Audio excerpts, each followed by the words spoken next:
We operate under a constant, unavoidable tension. Our desires for goods, services, and progress are virtually infinite, but our physical reality relies on finite resources: time, labor, and land. This tension is the inescapable baseline of economics, known as scarcity. Because we don't have enough resources to produce everything we want, every individual and every nation is forced to make choices.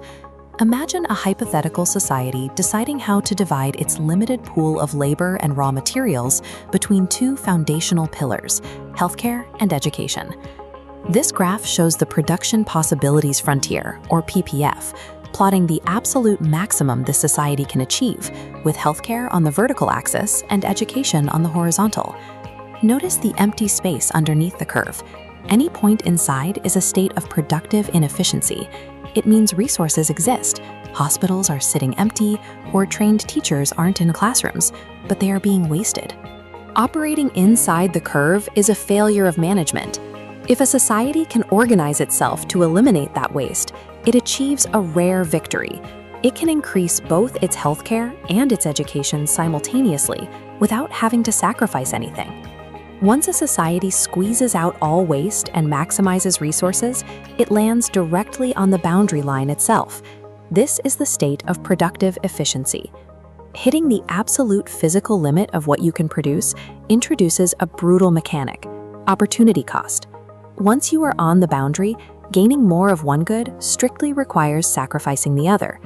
Looking at this graph, the trade-off is clear. Moving from point B to C requires a vertical drop, giving up healthcare to fund education. Notice the boundary is curved.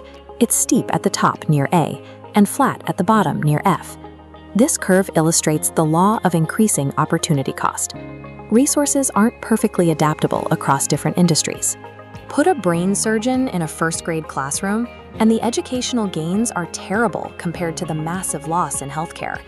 The curve proves a harsh reality.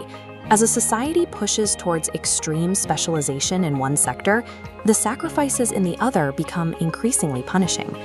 We can apply this exact mathematical tension to highly debated real-world societal choices, like the conflict between economic output and environmental protection.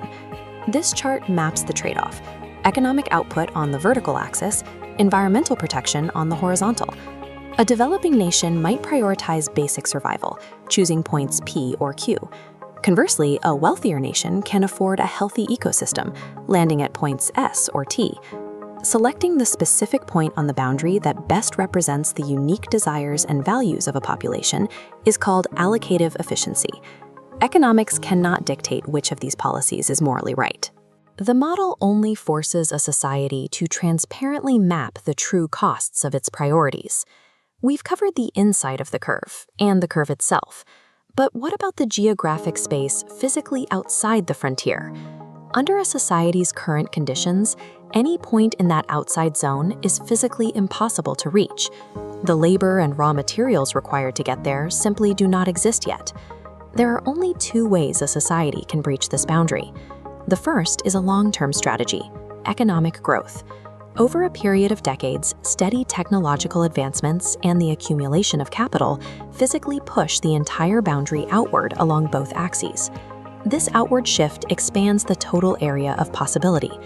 It means a society can finally afford more of all goods without having to make a direct sacrifice. Growth permanently solves the boundary problem, but it requires immense time. If a society wants a faster shortcut to consume beyond its domestic means today, it has to look outside its borders. That immediate shortcut is global trade, driven by a mathematical concept called comparative advantage. To see how it works, let's look at two nations, the United States and Brazil, deciding how to allocate their resources between producing wheat and sugarcane. These side-by-side graphs show the domestic limitations of both countries. Brazil's climate gives it a massive advantage in sugarcane production, while the US dominates in wheat yields. Notice the dramatically differing slopes of the two lines. This represents different opportunity costs. If each country abandons producing the crop they are bad at and specializes exclusively where they have the lowest opportunity cost, the total global production of both crops actually increases. By trading these newly maximized surpluses with each other, both nations can suddenly consume a combination of sugar and wheat that lies physically outside their individual domestic curves. The production possibilities frontier establishes the internal limits of a nation's production, yet those limits are not final. Through specialization and global trade, a society acquires combinations of goods that its own land and labor could never produce alone.